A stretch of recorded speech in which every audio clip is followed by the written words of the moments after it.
What is going on, ladies and gentlemen? Welcome back to another edition here of the Somewhat Sports Podcast. Man, it's been a little bit since we've been here on the show.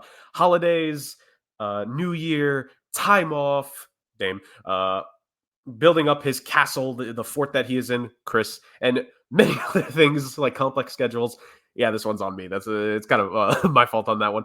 Just the whole gaggle of things has led to us not recording properly in a bit, ladies and gentlemen. And we are back. But of course, with you hearing my voice first, you know what that means. Unfortunately, our fearless leader, Chris, who continues to build Castle Chris, he is working on hopefully the final schematics of his amazing fort, is not here on this episode. And neither is Dame, unfortunately. But as per usual, I have come with a backup plan because I will never subject the people to listen to my voice for a continuous hour and a half plus loop. I only subject that to the people that I do podcasts with. Speaking of which, ladies and gentlemen, I have brought back a friend here in the podcasting world. He has been on the show once before. He is back once again, and he is here to talk a sport that the two of us so love so much, despite the fact that this season, both our teams are pretty bad. I welcome back on this program my man, Podfather Rick. Rick, how we doing? You know, for those of you listening in Radio Land, I'm dressed in a wonderful purple and gold robe. I look like the old LA Kings of the mid-'80s. I'm thrilled to be back here talking some hockey and excited to do it, even though, yes, Jurg's right. My team, the Ducks, they do suck this year. So sad times in Anaheim. Although Cutter Gauthier could be good, but it's not really worth it at this point. So whatever, moving on. Yeah, and will we hit on that topic? Perhaps, ladies and gentlemen, because we are doing a whole shebang here. The NFL midseason, NFL, geez, it's on the brain for the other podcast we do. No, NHL, forget that other sport. This is the NHL, baby. This is the real sport with the best trophy in the world. But this is the NHL midseason report here for the Somewhat Sports Podcast. Last that we left off talking hockey here on the show was just before the season. Rick and I went through the biggest headlines of the offseason. We talked about, we went through each division, gave our predictions on who we thought could be a surprise, who we thought would be leaders. Some of those predictions, not too bad. Others, it's a little bit rough on some of our choices here, Rick. It's not been easy. Come on, Buffalo, do better. So as we move on and we wait to see if our predictions will ever hold true, we are here to kind of give a mid-season report on every single division. Well, I say every single, it's only 4 of them. Let me not be over dramatic here. We're going to go through all 4 divisions between the Eastern and the Western Conference so far this season. We're each going to give about like a good, let's say 2 discussion points or so, maybe just 3 overall, but a nice couple of discussion points between Rick and I on what we're going to be breaking down here when it comes to the Atlantic, the Metro, the Central, and the Pacific. And, our points could be about anything. Is it teams that have surprised us in a good way? Is it teams that have disappointed us in a bad way? Spoiler alert, there's probably going to be at least 1 per division, potentially, knowing us. But yeah, that's going to be the breakdown of the show today. And then at the very end, once we finish the divisions, we're going to do a little quick mid-season prediction on the awards. We're going to give our current mid-season Hart Trophy winner, Norris Trophy winner, Vezina Trophy winner, and we will also give our thoughts on 2 other awards separately as well. So I think that being said, Rick, are you ready to roll? Oh, very much so. Yeah, sorry, things are a little weird here in the den, but yes, we're all set to go. No problem at all. So, Rick, let's get things going. I say we start on the Eastern Conference side of things here, and I'm going to have a start in the Atlantic Division. And Rick, quite simply, my biggest surprise, this is kind of like a 2-team-in-1 kind of deal.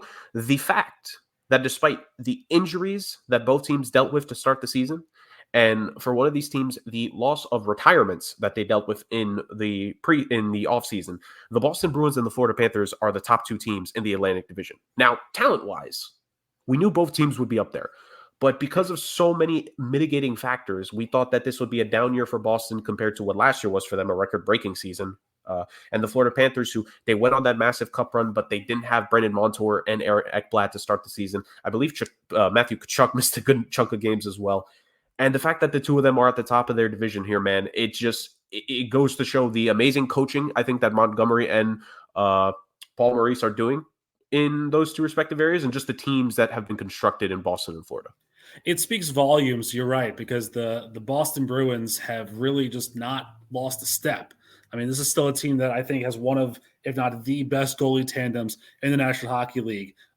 With Swayman and Ullmark and the guys they have there. They're really a strong contender to continue their run in the Atlantic. I mean, the only fun thing about them is that, they're losing games here or there that, you're surprised they're losing. I mean, what they do? They lost this week to Arizona. I mean, you'll have that on occasion because of how crazy this league can get every so often. But Listen, they're still a competitive bunch. I don't think we see the full drop off that they would miss the playoffs like the Minnesota Vikings in the NFL. But they're still a very, very solid team. And Florida came in with a chip on their shoulder, man, because they came in. People thought that last year was a fluke for them getting to the Cup final. And this team, as you said, they've battled through all those injuries, but they're showing they're the real deal. They're a really good young team that has a lot of promise for their squad. And listen, it makes it very difficult when you have two very good teams in the state of Florida in the Eastern Conference, because I'll talk about them in a little bit, but their counterparts in the Sunshine State are not too shabby either, even though we thought they might fall back a little bit. They're holding serve pretty well as well. Absolutely. And, to your point, I think the big thing for both these teams is the different way they've done it, Rick. I think when it comes to the Boston Bruins, just still the complete team game they have, but especially the scoring lead of David Pastrnak. He is 20 points above, as of we are recording this, the next leading scorer on the Boston Bruins, which is Brad Marchand, just for the context. But he's been amazing. 57 points by him. He's just been absurd. And David Pastrnak, prime pasta, you could call him. He's just been an absolute beast for a team that, again, a little bit dinged up at the start of the year. Charlie McAvoy missed a couple games, but he's come back and is really just going to show that Charlie McAvoy is one of the premier defensemen in this league. And then Charlie Coyle and Pavel Zacha, you got to give the two of them a lot of credit. They had to step in the shoes, Rick, of Patrice Bergeron and David Krejci, two Boston Bruins greats, two men who are very much revered, especially Bergeron there. And I think the two of them have done a fair enough job, with Coyle 30 points for himself and Pavel Zacha 25, but they both never shy of getting physical and laying down a couple hits as well. So I think that's the case there. And I think for me, Florida is, if you had to force me to pick one, I'd say Florida is the bigger surprise, because it's predominantly one line that's doing all the damage for the Florida Panthers. Listen to these point totals. Again, this is as we're recording this, ladies and gentlemen. 53 for Sam Reinhart, who, by the way, he's getting some consideration for some nice hardware this season. Sasha Barkov, 45 points. Carter Verhaeghe, 41. Matthew Tkachuk, 40. Evan Rodriguez, 26. And then Oliver Ekman-Larsson, 21. Ekman-Larsson being the first defenseman that I've listed so far. And they've still had a bunch of injury concerns with the fact that Ekblad and Montour have both missed nearly half the season to this point. Florida is doing this off the back of they're getting really, timely goaltending this season compared to what it was last year out of Bobrovsky, excuse me. And just, they might be like a 1.5 line team basically, but man, that one line is really good. No, you're absolutely right. I mean, we saw it just this past week with Sam Reinhart sniping that last second goal in overtime to get the win in their last game. This is a dangerous team, this Florida team, and this is a squad that I think is hitting on all the right cylinders. And you mentioned Sergei Bobrovsky. I mean, 21-9 record so far with a 2.43 goals against average. His save percentage is pretty good too, 913. This again. Florida came into this season. They had to show they were not a fluke, and I think they're doing it so far. And it's interesting to me that you know that you're right, that there was 1.5 lines that are really, really doing this for the Panthers. And that could be an issue come postseason, because you want to see your depth a little bit. But again, there are teams in the past, if you go through the annals of the NHL, that have won the Stanley Cup that have really been 1 or 2 line teams because just of how dominant those 1 or 2 lines were. And the Panthers, they might be trying to get that model of like an old time Colorado, or even further back, an old time Montreal. Back when they were Cup contenders, not anymore, but back when they were a pretty solid team for that. So you got to love what you're seeing in for the Panthers if you're a fan of that team, because again, a lot of young players, a lot of good solid team players and role stars. It's a good mix for Florida, I think, in that division. I think role stars is a new term we need to popularize. Absolutely. And get here, Rick. Absolutely. I'm creating up words as I go along. Perfect. No, I think you summarize it. Roll stars. No, I think that's a perfect way to summarize it, Rick, because even though they're not necessarily putting up the points, I think that the Panthers have committed to their identity under Paul Maurice, which is we will beat the stuffing out of you every single game. And they have plenty of guys on this roster that are willing to throw the body around, even more so than the Boston Bruins. You have a Ryan Lomberg, who he only has 3 points, but the dude is going to get physical with your guys. You have a Steve Lorentz when he's in the lineup, Nick Cousins as well, and Ken Stenlund. These are all guys that is just extreme physicality is the Panthers' play style. And, the fact that they've been able to get this far in the season with it's a telltale sign if they could carry it into the playoffs for sure. So that was my first point, Rick. I will throw it over to you now. What is your first point that you want us to discuss here when it comes to the Atlantic Division? I mean, you have to talk about Tampa Bay, because we knew going into this season that Andrei Vasilevsky was going to miss a bevy of time due to an injury, due to a back injury. And this Lightning team, even though they're not atop the division, they're sitting in fourth. They're still holding serve pretty well, 47 points on the year. And a lot of it has to do with the fact that, Nikita Kucherov leads the league in points with 69 so far. An excellent number to lead at the midway point, I think, because you're looking at an easy 140, 150 point season out of the lad. This is a very good team. It's a very dangerous team, even though, again, look at the offseason, who are the guys they've lost, the guys that have gone to other places, the guys that they're missing, they're from the skaters. You're missing guys like Killorn. But Braden Point has stood up. Even though Stamkos hasn't had the best year, Victor Hedman's been really, really good for them too. 33 assists. He's been an excellent distributor. And again, even with Vasilevsky out, the work that Jonas Johansson did backing up in goal and kind of keeping the Lightning afloat in this division, it can't be understated that John Cooper has done a masterful job this year with this team, leading them in this division. Again, fourth place so far in the division, but a very good threat to be one of those lower seeds in the conference and maybe stun a few teams come postseason time. Because again, what Tampa Bay lacks right now in winning ability during the regular season, they more than make up for it in winning during the postseason. And it's annoying, but Amalie Arena down there in St. Pete is not a fun place to play when it comes to the end of the regular season and the postseason for Tampa Bay. And how dangerous it would be to have a team like this be a wild card team that you have to stare down if you're one of the top seeds. Because like you said, Rick, this is a team that we talked about a bit with injuries with the Panthers and Bruins, more than their fair share at the start. Really at the most important position, maybe you could argue the most important player in the organization with Andrei Vasilevsky. And since he's come back, he's been respectable. He's not been at his best, you could say. But I think the thing with Vasilevsky is ultimately the fact that you look at the fact that his save percentage is, below league standard, we could say that. And somewhat to his goals against the low. His goals against average has actually not been that bad. It is sub 3 per game, which is pretty good in the league today, for the standards of what the offenses around the NHL tend to be. This is not his best yet. This is a guy coming back from surgery at the exact timetable that we had thought. We were wondering if maybe they were going to sit him a week or two extra here, Rick. But they decided to bring him back as soon as they could when it was proper in the timetable, and not forcing him to come back too quickly, I think is the best way to describe that. And while he hasn't been at the same level we've seen it at before, I think we're just waiting for him to round into form. And we're talking about a team that's just waiting for their main guy to round into form. Like you said, Kucherov, to a lot of people, is a heavy favorite right now to be the Hart Trophy winner, the League MVP award if you're learning about hockey for the first time. If you are, welcome. Weird show to do it on, but welcome all the same. But you have Kucherov, who's been absolutely outstanding. You have Braden Point, who is exactly a point-per-game player here, 43 points in 43 games as we're recording this. Victor Hedman's been great. Stamkos, like you said, a little bit slower compared to what he was in the previous season, but still pretty good. And I think the depth pieces, once again, man, it's the depth of Tampa. When, yes, they lose guys, but they're able to have guys play their role. Brendan Hagel's been phenomenal. Nick Paul has bounced back and is doing pretty good for himself, about half a point a game, give or take. And while his point total is not necessarily up there, Anthony Cirelli is doing his thing, trying to lead the two-way play for this team. And a lot of these guys might technically be a minus in the stats right now, plus minus and all that. But I think you give it a little bit of more time. You let them properly right the ship here when Vasi is feeling 100%. This could be an extremely dangerous team. And if I'm one of the top seeds in these divisions, I am frightened if the Tampa Bay Lightning are the team I have to deal with in round one, to say the least.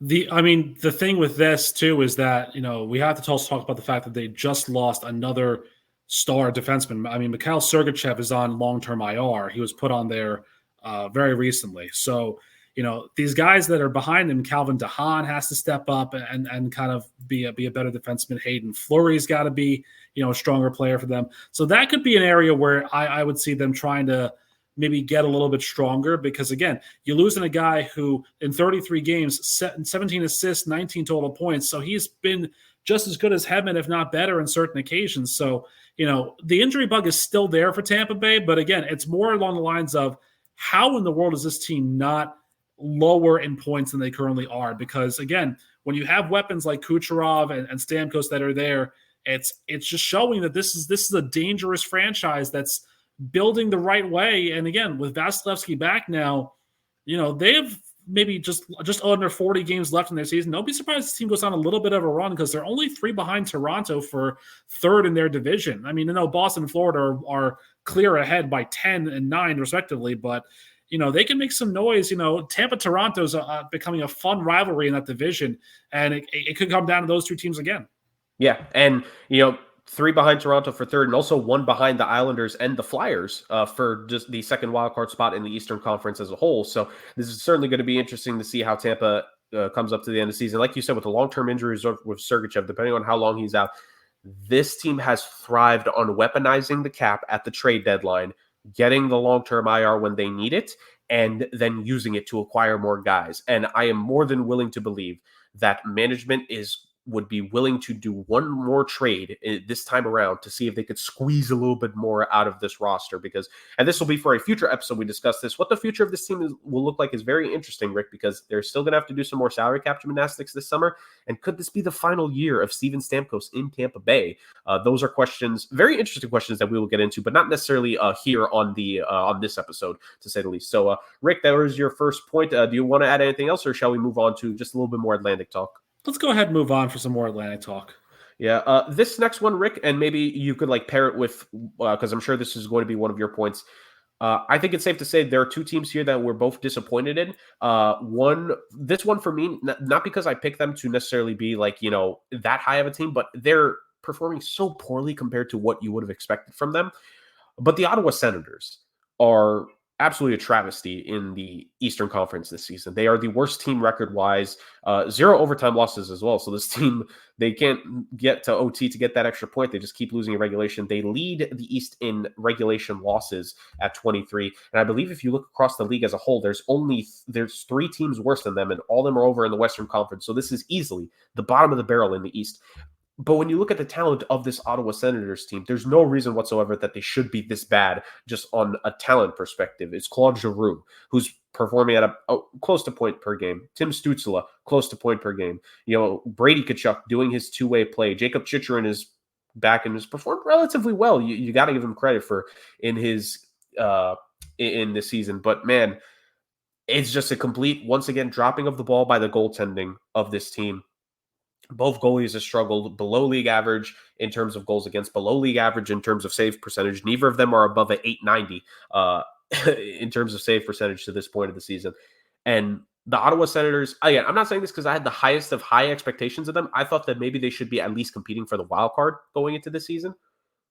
But, man, this is even worse than I think many could have imagined. And I think, because now you have a new owner, you have a new GM, you're going to have a new head coach going into next season. I could see this offseason being a little bit of a reckoning for this team. And I could see 1 or 2 of the names that are on this roster being just completely taken out and moved off the team, because this is unacceptable for a squad that was supposed to have, some new hope going to for them after quite a number of dark years. It's so funny how bad goaltending can just absolutely destroy the good times for a team. I mean, Korpisalo was a 5-year, $20 million contract, and he has not lived up to it. He's 7-15. You're right. It's a 3.69 goals against average, and below 890, 887 is not what you want from your top guy. But even so, this team has not been putting points on the board. I mean, you said Giroux is your leader, but he's got 34 points. You said more from guys like Brady Tkachuk and even Vladimir Tarasenko. I know he's a little on the older side, but this is also a guy who was regularly lighting the lamp in St. Louis. And then with the Rangers last year after the deadline, he was still a massive player, and it's just not working out. It's very sad to see how this team is just performing very poorly. But this is a roster that's snake bit. And you hope. It's one of those things where it's you have to hope that hey, could they break out of their scoring slump? Sure. Could they get hot for 10 games? Absolutely. But does that really change anything when you look at how far back they are in this division? I mean, 28 points. You're talking about 7 behind Columbus for the worst point total in the Eastern Conference, 12 back of Buffalo and Montreal in the Atlantic Division itself. Not really ideal if you want to be a contender, and Ottawa is not that this year. Yeah, and to your point about the goaltending, Rick, I think the biggest thing to me with the goaltending, and I think you could also say some of this when it comes to the team I think that you're going to bring up here in a couple moments, just their goaltenders letting up bad goals, man.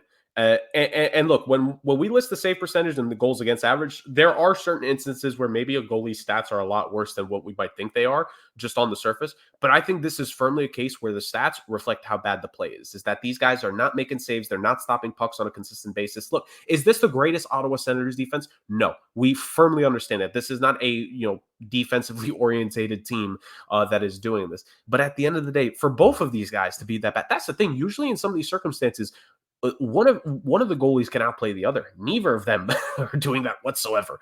So to me, at the end of the day, Ottawa has a lot that they need to look at internally, and they need to try to find answers to these questions. Not for this season, like you said, Rick. This season is was extremely a lost cause. But you need to go into next year with some kind of hope, man. Because at some point, the shots that Senators fans were taking at the Maple Leafs, for example, I think this past summer, man, for all the shots you want to take at Toronto, at least they make the postseason on a consistent basis, man. Like it is, it is rough to say the very least. So I really do firmly believe that when it comes to the Senators, there need to be answers, and I could see some changes happening to this team. And just what a disappointing year that the 2023-2024 season has been for them at the end of the day. Plenty of talent on that team, but just no sense of direction. And I think the changes in the front office and changes in the coaching were very much needed for this team going forward. So we'll see what the future of the Ottawa Senators is, because once again, still for at least another season, the present has not been good and not been kind to them whatsoever. So my points being said, Rick, I know I talked a lot about the Senators just now. What team do you want to highlight as who you've been disappointed in to start the season? Well, listen, you picked the team that you had chosen to be a riser in the offseason. I'm going to pick my team, which would be Buffalo, because what in the world is going on with this team? I mean, the talent that's there, you expect them to be a lot better than they currently are. But Tage Thompson has been mitigated to only 14 goals and 13 assists. Kyle Oposo looks like he doesn't even belong on the same hockey rink as some of these other younger guys.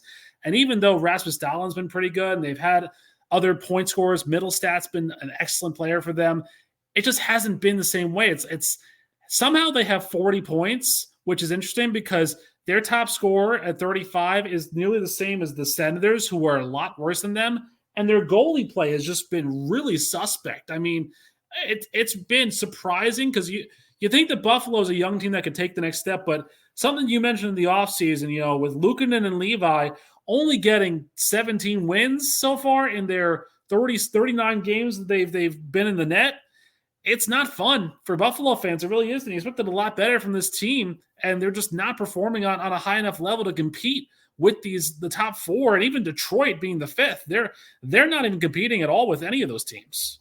Yeah, and I think this is just a thing for me personally. I know there was a lot of hype in Devin Levi coming into the season. He performed really good at the end of last year. I think they may have hot-shotted it a bit with bringing him onto the main roster this year. And I get to an extent why, because look at the one veteran you have. It's Eric Comrie. And look, all due respect to Eric Comrie, that's not the best veteran you could have had. This is a team that is solely relying on their young pieces to carry the burden on the back end of things, combining it between both the defense and the goaltending play. Because then if you look at the defense, and I'm not saying this as to take a shot at the defense has been relatively well. Owen Power, who's been fine, maybe a little bit more point production would be nice. But I still think the kid is learning how to use his frame fully. But you have Owen Power, you have Rasmus Dahlin, and you have a guy who, in Samuelsson, Mattias Samuelsson, they gave a pretty big contract to Rick, I believe last season, or maybe it was early in this past offseason. But, there's a lot of money invested on this team in the defense for it to be performing this badly. And I just think it was too quickly for Devin Levi. And Ukko-Pekka Luukkonen, I think, while there's been some rough starts, I think there have been moments where it looked good.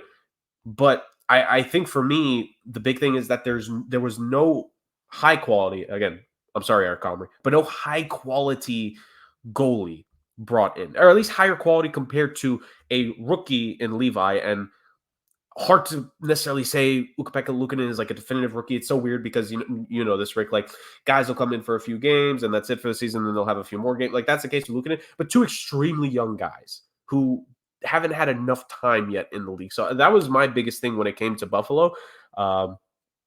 As to why I think what's been the Achilles heel, because I think if the goaltending was a lot better, I think that just leads to the offense being in a better flow of things. And like you said, Tage Thompson, disappointing season for him. And maybe it's not on him. Maybe it's just the fact that they haven't got the line combinations right. Maybe it's that they haven't been changing it enough or not. Maybe it's been too inconsistent, whatever. But just there's a lot of disappointment to go around in a Buffalo team that, as you said, I think even more so than the Senators, Rick, there was a lot more of a reason to have faith in Buffalo going into this season than there was Ottawa.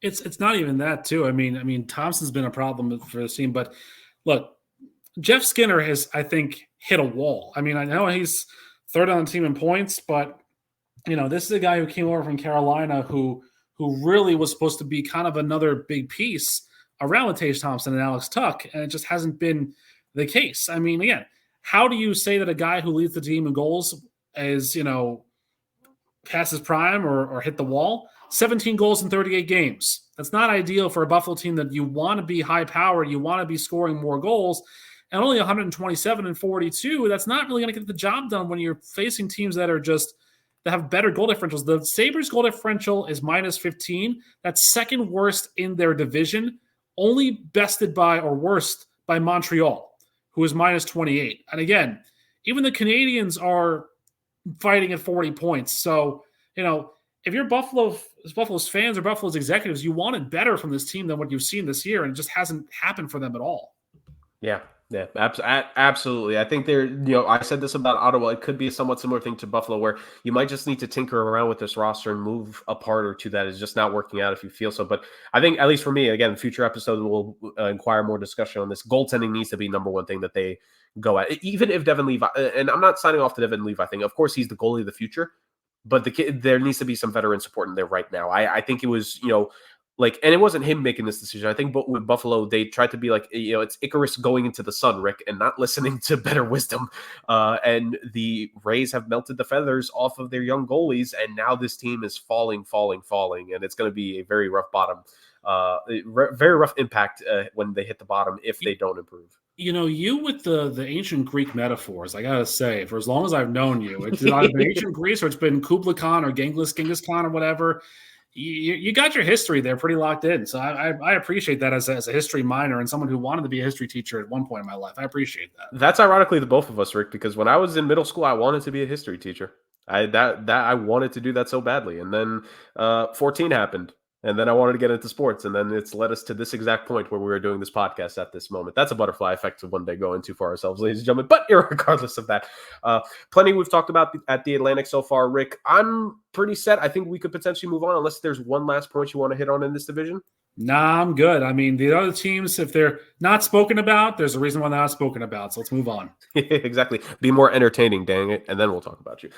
So let's continue on in the Eastern Conference here, Rick. Let's go to the Metropolitan Division.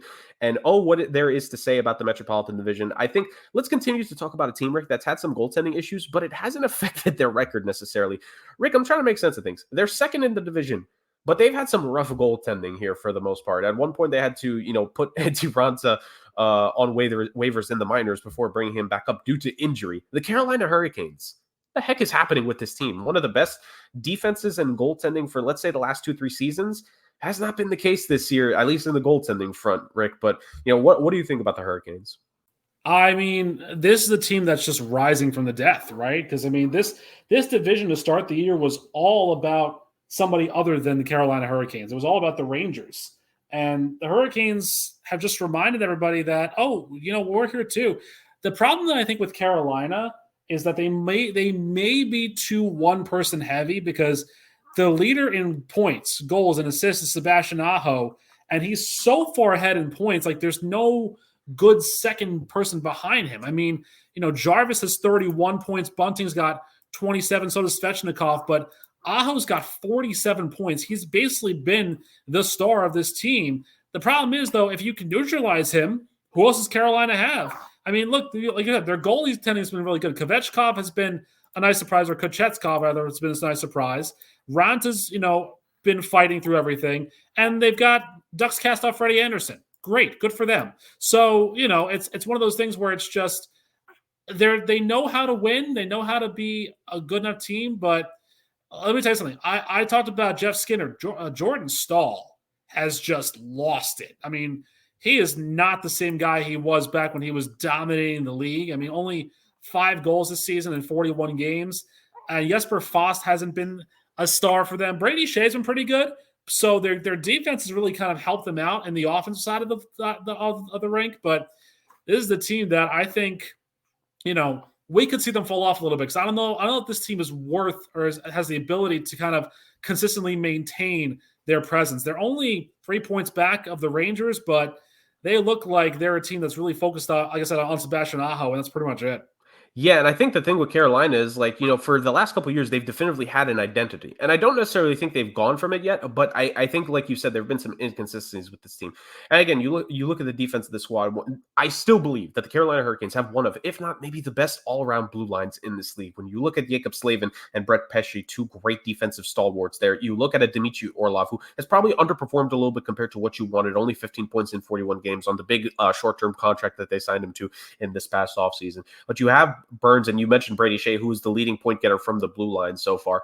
I think with this team, the way that they've gotten through this, because they've had, again, rough stretches in goaltending this year. Like you said, Freddie Anderson has been limited to only a couple of starts this season. And Antti Raanta, like I said, he was sent down to the minors temporarily, or at least put on waivers at some point before being brought back up because only of injury concerns. But this team has just found a way, winning in different ways, I think is in theory a good thing. Like, they'll win the high scoring game when they get a lot of goals. They did that against the Rangers, to start the new year with the 6-1 win. They recently did that against the Ducks. But then you look at some of the low-scoring games. I think the thing with this team is that when they get in these low-scoring games, they kind of tend to lose a couple of these. They've lost a couple of 2-1 games here the last few times that it's been that close.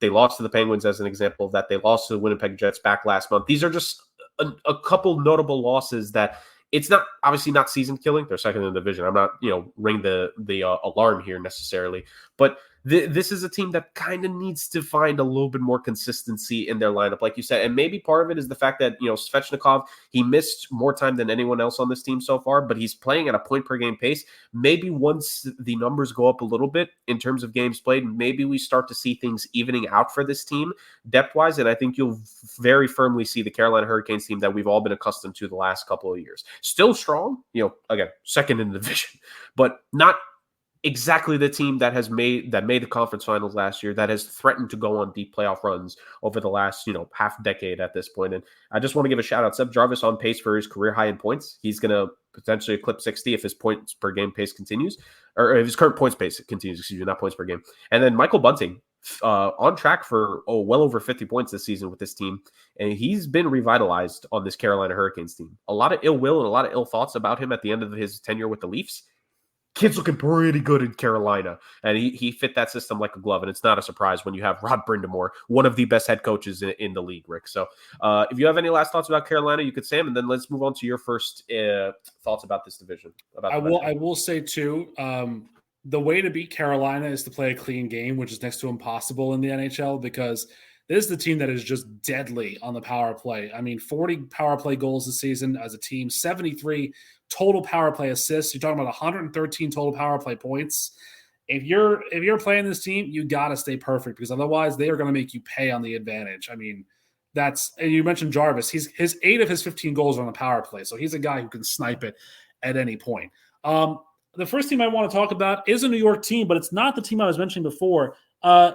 Can the Islanders win a game in regulation, please? Like, this is the team that has 19 wins this season, but 10 overtime losses, and many more games they've played in overtime and in shootouts. If you're an Islanders fan, I think, you want the game to be over by like 9:30, 10 o'clock, especially if you're at UBS Arena, because God forgive me, that traffic is a nightmare getting out of there. And they're a good team at home, but they are a rough team on the road. They are 8-7-4 on the road this season. And I know there's been a lot of talk about Lane Lambert possibly not being there past this season. Like, the Islanders fan base goes back and forth worse than the Eagles do with Nick Sirianni. But this is a team that I think is young. They've got a lot of good players on their squad, and they've got a very good goaltending tandem with Ilya Sorokin and Semyon Varlamov. But again, this is the team that you never know how many periods of hockey you're going to have with this team whenever they take the ice, because it's just, they are by far and away a team that has played, I think, more overtime games than anybody else has in the National Hockey League this season. And it's amazing that they don't have that killer instinct to finish now when they've got such a good, talented twosome of Bo Horvat and Matt Barzal leading the squad. So I don't know. Like I said, can they just win a game in regulation and just let it be that, please? That would be lovely. Thank you.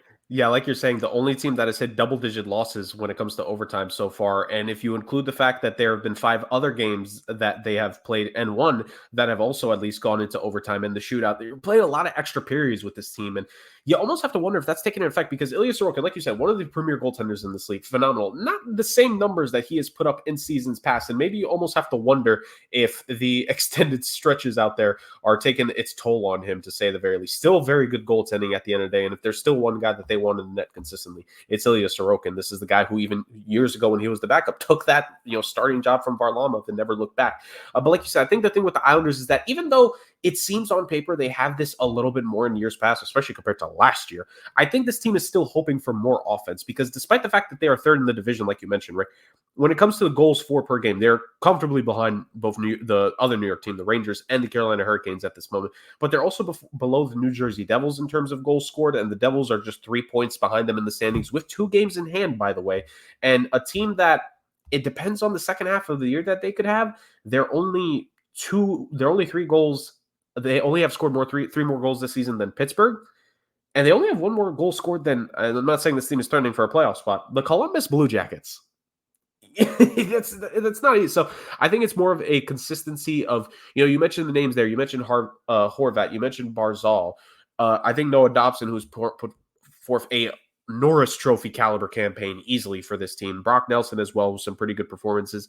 You just want a little bit more scoring for this team. And I think you mentioned with Lambert, that's the difficulty here because when you kept kind of some of the same ideologies there, how much can guys grow? Now, I think the Islanders are doing a great job of growing past that this year, but it just feels like there's still something with this team that's missing, where even if they make the playoffs, this is not the same Islanders team that went on back-to-back runs to the Eastern Conference Final. There's just something with this team that's missing that kind of takes that away from them. So I'm with you. It's certainly interesting to say the very least, but like you said, maybe give the fans a little bit more comfort in some of these performances, Islanders. Just a thought. Yeah, I mean, again, you're at the midway point. You're 6 games back of the Rangers and 3 of the Hurricanes, but it doesn't feel like it because, again, if you take away if you made all those overtime actual losses, they're 19-22. And so in their wins, they're only 3 clear of Columbus. So, I mean, again, hockey's played in 3 periods with the extra period, but it doesn't always have to go to the extra period. So, again, just that's something to consider too. Like you said, their goal differential is not that great. You take away the overtime losses, make them all losses. This is the team that's at the base of the Metropolitan Division. So that's perspective for you, I think. Yeah, it's easily to say the least. The Islanders figure out a little something there, guys. Yeah, there's a really good team there. There is honestly a really good team there. They're third in the division for a reason at this moment. There's something there. It's just they're missing a little bit. They're just missing a little bit. So that being said, I will give my second point here, Rick, and I just mentioned them. And can the old man retirement home make a run here, Rick? The Pittsburgh Penguins. Now, the Penguins. Complicated thing to say the very least. You have Jake Guentzel and Sidney Crosby, who are both performing at over a point per game pace. Jake Guentzel's have been absolutely phenomenal this season. Sidney Crosby, he does not get talked enough in the pantheon of guys who are like our defying age right now in some of these sports. Sid is performing extremely well at the level that he's playing at right now. A bit of a shout out to Malkin as well with his 35 points. The thing with the Penguins earlier this season that they could not score a power play goal for the life of them. It's just literally impossible for them to do so. That being said, they were pretty solid in every other category, to say the very least. Their goaltending was pretty good earlier in the season. I think it's taken a slight step back of what it was, but Tristan Jarry is still at a very respectable .913 save percentage and 2.56 goals against average. But just the consistency of the guys in front of him, I think, has cost this team early in the season. And as we find ourselves at the halfway point, Pittsburgh, it's not ideal to be 6th in the standings, but only 3 points behind. So when you consider that, Rick, I'm very interested to see if Pittsburgh can make a run here. I think they'll make things interesting, but I'm almost wondering if too little too late feels weird to say with 40 games remaining, 42 in their case. But I almost need to wonder, were they going through were their struggles too much at the start of the season for them to overcome and try to comfortably get into the postseason? I mean, they're always going to be a threat no matter what happens, because this is a franchise and a team that knows when to go and when to kind of go faster, if you will. The fact that they're 6-2-2 in their last 10 kind of speaks volumes with the fact that there's still a fight in this squad, even though they're on the older side. I think I saw some power ranking that said even though they were like in the middle of the power rankings, and they were 15th in those rankings, that rider gave them an 82% chance of making the postseason, because you can't count out guys like Crosby and Malkin, Carlson and Letang. You can't count these guys out of making a run in the postseason. And look, Tristan Jarry, he hasn't been that guy that he's been in years past. I mean, his goal against average is good and save percentage is good, but the win-loss, it's just not there, because this is not a team that's bread and butter. It has just been like winning games consistently. I mean, even going to the last 2 years, this is the guy, Jarry, who was 58-31, in regular season games last year for the Pens. He's 11-12 this year. So, you could say that maybe he's not doing enough, but when you look at the other stats, he is. It's just this team's not – they don't have something. And I'm trying to – it's one of those things where you can't put your finger on what they're missing or what they have that they shouldn't have. But like you said, you can't count these guys out, because just the talent that's there is just overwhelming. And again, give credit where credit's due. Jake Gensel, the Nebraska native, has really come into his own this season. I think he's really kind of stepped up. I mean, this is a guy who's had 2 40-goal seasons, but again, to lead, he was kind of hidden there in a way too, because you knew about Crosby and about Malkin, but now he's taking more of a starting role and a shining spotlight. And listen, the Pens, if they're not going to be a playoff team, they can play spoiler for a team like the Islanders or the Flyers, who are sitting there kind of on the edge, teetering. The Pens are still there and dangerous, so I think they can make a run, but it's questionable at best, I think, for me. Yeah, I don't blame you. I think there is reason to do so, and you just have to wonder if maybe this team is quote unquote too old to do so. There are some older guys necessarily, but in that same effort, I think you look at this team as a whole, there's still a shot. And if Tristan Jarry, I think the real break here, if Tristan Jarry can continue to perform at the level he's at, and a lot of people criticized Kyle Dubas for giving him the contract when he did this offseason, at least in year one, he's performing up to that. And if he can continue to keep them in games, and if that offense can finally truly find their rhythm here, I think the Penguins would be a little bit more dangerous than what we've been giving them credit for so far. So that's my thoughts on the Penguins. Rick, your next point here for the Metropolitan Division. It is nice when you have a backup goalie that can surprise you. And I think the Broadway Blue Shirts, the New York Rangers, have that, because we all know how good Igor Shesterkin is as their netminder. But Jonathan Quick has kind of turned back the hands of time here. He's 9-2-2, a 2.44 goal against average, and a save percentage of .915, which, is the guy who, again, he was on the other side when the Kings beat the Rangers back in the Stanley Cup Finals many years ago. And again, if something happens to Sorokin, it's nice to know that he can kind of be there to step up and step in behind him. I mean, I know you got Domingue as well, but this is a squad that I think works with that 2-goal system. And how about Artemi Panarin? How about 58 points so far? He's had a stellar season, helped out by the fact that you've got really strong players there. Chris Kreider, who I think I've heard some people say is going to have his jersey retired by the time his career's over with the Rangers. So that's not a far off thing to say. Adam Fox has been really good for them. Mika Zibanejad's been there too. The one thing that I will say as well for this squad is, can they continue this? Because again, earlier in the year, they were flying high and running away with this division. Now they've kind of settled back and come back to earth a little bit.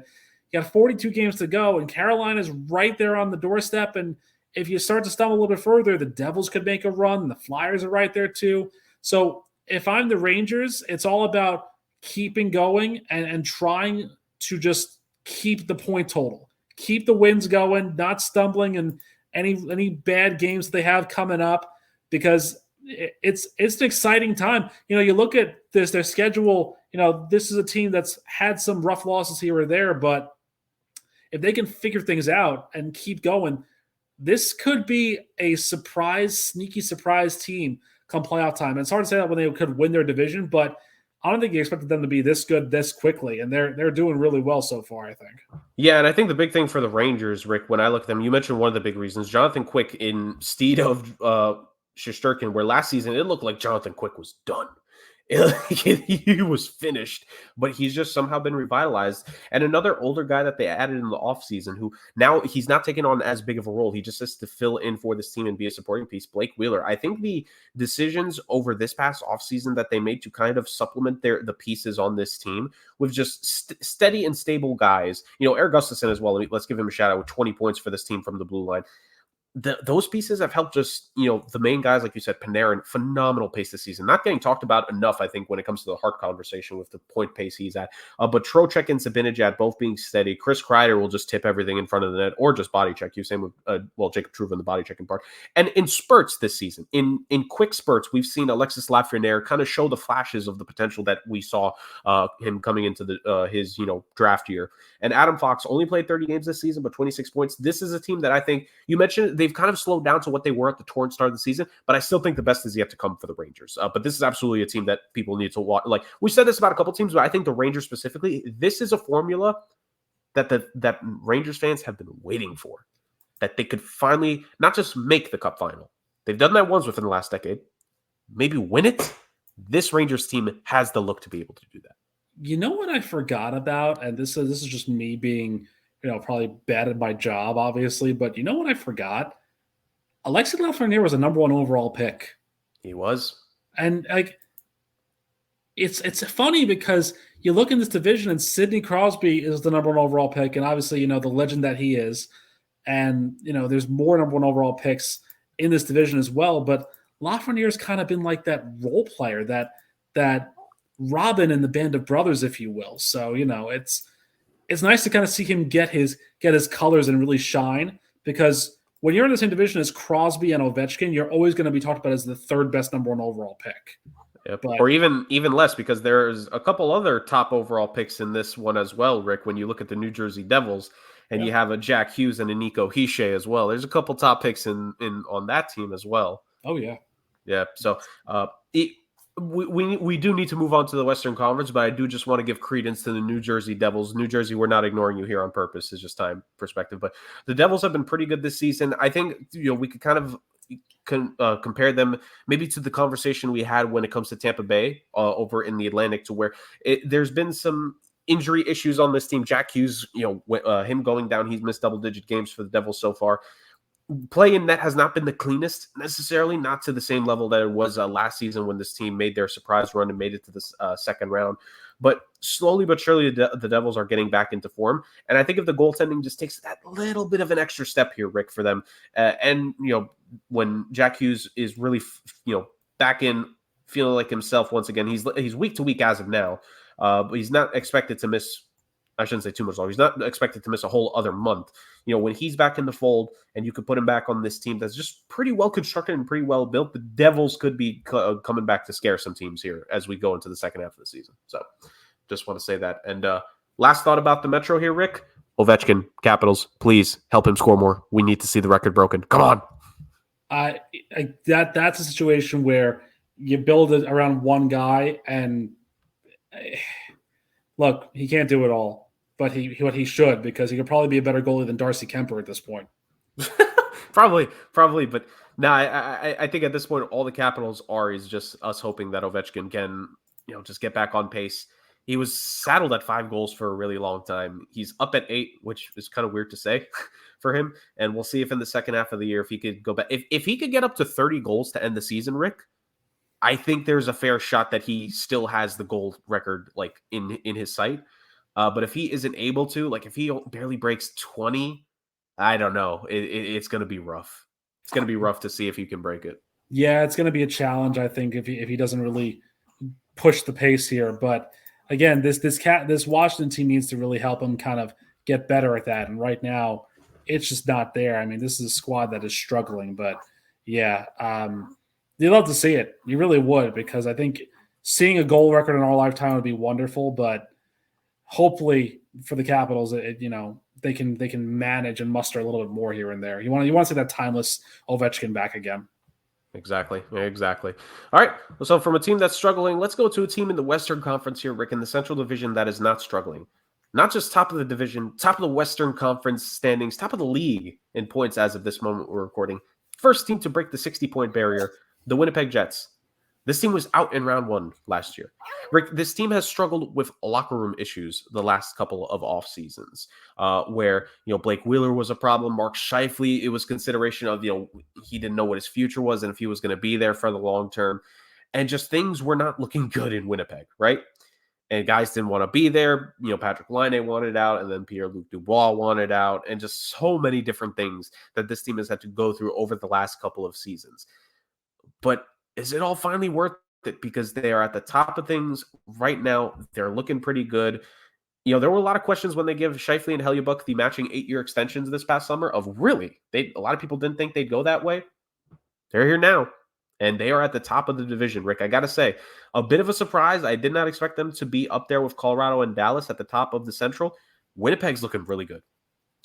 Well, Connor Hellebuyck's been playing out of his mind. I mean, he's standing on his head pretty much every night in goal. And again, this is the Jets team that 2 goals against basically for them this season so far. Hellebuyck 21-6, 923 save percentage.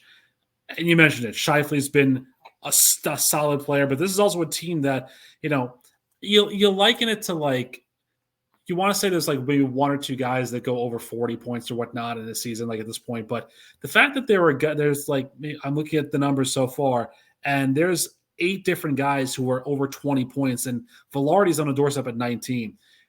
This is a squad that can beat you in so many different ways, not just Scheifele, but Eller's been really, really good. Niederreiter has kind of really just surprised a lot of people, I think, with his consistent play.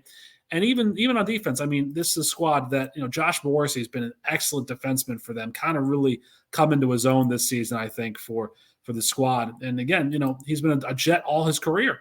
He's been excellent for this team. So you're right. I mean, but we knew this division was going to be tough because the top 3 teams, any one of them you could say could be a cup winner at some point. And actually, Colorado's been a cup winner. So, it's the fact that they're just so consistently dominant, and the fact that they just keep winning and winning and winning. They've won 8 in a row at the time of this recording is just stellar for them. It really is. And I think, you'll have to see it continue because you want to see the Jets make some noise in the postseason. I mean, I think the last time we really saw them kind of make a run was that year that Vegas went to the final, because the Winnipeg was the last team they tossed out in the conference.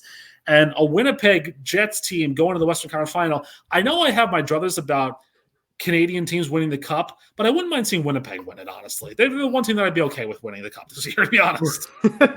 No, and this is a team that's looking like they might be able to do that, man. And I've said his name, in podcast past when I've been on here, and he's not necessarily having the same season in any way, shape, or form to what he had last year. But Josh Morrissey, Rick, is to me one of the underrated defensemen in this league.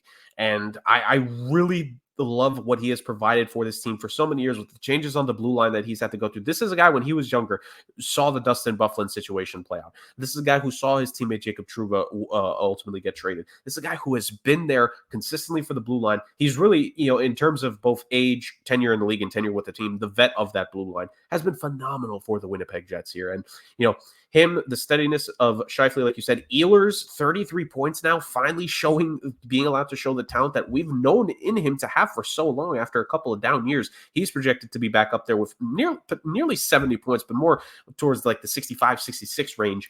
Great stuff here, pretty deep. And when they're at 100%, this team is going to be great. And, some of the offseason additions they had, Gabe Vilardi only played 23 games, but Alex Iafallo's been solid. This team has it, man. And I think they could be an extra move away on this squad at the deadline. This is one of the teams, if we needed to give a list of teams here, Rick, that we think could be active, I think the Winnipeg Jets are going to be pretty active at the trade deadline, just trying to make that final little tweak to this team to get them over the edge. I would say so. I mean, I think that, the rich get richer, and that's the way you can add, is by kind of just finding a team that's not having a good season and just taking their best guys or taking their second best guys and giving them their prospects and whatnot. But the Jets, if they can add really smartly at the deadline, and maybe add a couple more pieces here or there, I think this could be a team that's going to be a shoo-in for Western Conference Finals. I really do think so. They're a dangerous squad, like I said, and it's the fact that they're winning both home and away too, and that goal differential is nothing to snuff at. Plus 44 is I think, was it second best in the conference by a team I'm sure we'll talk about in another division, but yep. Gotta love them. Gotta love what they're doing. Absolutely. All right, Rick, that's my first point with the Central. Let's go for you. I want to kind of talk about a surprising team for me, and that would be the Arizona Coyotes, because this is a squad that, I think you don't expect anything from them because, haha, you play at the Arizona State Hockey Arena, it's 5,500 people. You don't have an actual arena, haha, you're a younger team. But let me tell you something. This is a young, talented squad. They're probably not going to make the playoffs this year, but Clayton Keller and Lawson Krause, if they can hold on to those two guys, that's a very potent 1-2 tandem in Arizona. And I think, that could be something for them to build on as we're going forward too. Connor Ingram's been a really good story for them as well. I know he really had only 3 games in Nashville before he came to the desert, but this season he's really turned everything around. He was 14-8 this year, a 2.6 goal against average. Well, last year he was over 3+. Let me tell you something. This Arizona team's not going to make a lot of noise because they're in a very tough division. And right now, they're only at 42 points, but let's call it what it is here. For an Arizona team to be at 42 points, that's still somewhat impressive. All things considered, this is the team that we kind of thought would be in the basement primarily, but they found ways to win. They found ways to be competitive. And, I think if you're somebody who's a Coyote fan somewhere, somehow, you're enjoying that. Oh, yeah, absolutely, man. And the refreshing thing about Arizona was that for the first half of the season, it looked like they were legitimately competing. They've kind of tapered off, and it looks like the powers of this division and the powers of the West as a whole might, end up taking over and keeping them out. But you got to give props to this team for really competing hard and making it worthwhile for the fans. And look, we hope that their arena, there's been, reports, Rick, that maybe finally that arena is finally going to get in, the construction phase of it properly. I hope so, because the Arizona Coyotes fans, the fans that there are and that do go to the games, like, they deserve something.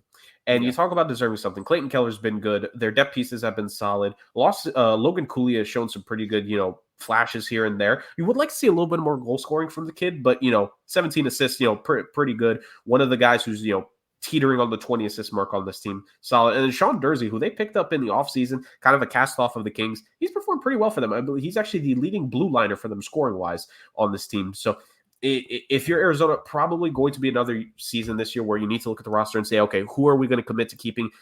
I don't think there'll be a definitive seller like they were in years past. Maybe one guy on the team gets moved, only if they don't see them fitting for the future. But Arizona hockey, like you said, this might finally be the season where it's a turn for them. And maybe a year, depending on the offseason they have, maybe a year, maybe 2 years from now, we're talking about a Coyotes team that can compete properly in the wild card to make the playoffs here again properly, because it would be awesome if they were to be able to do so.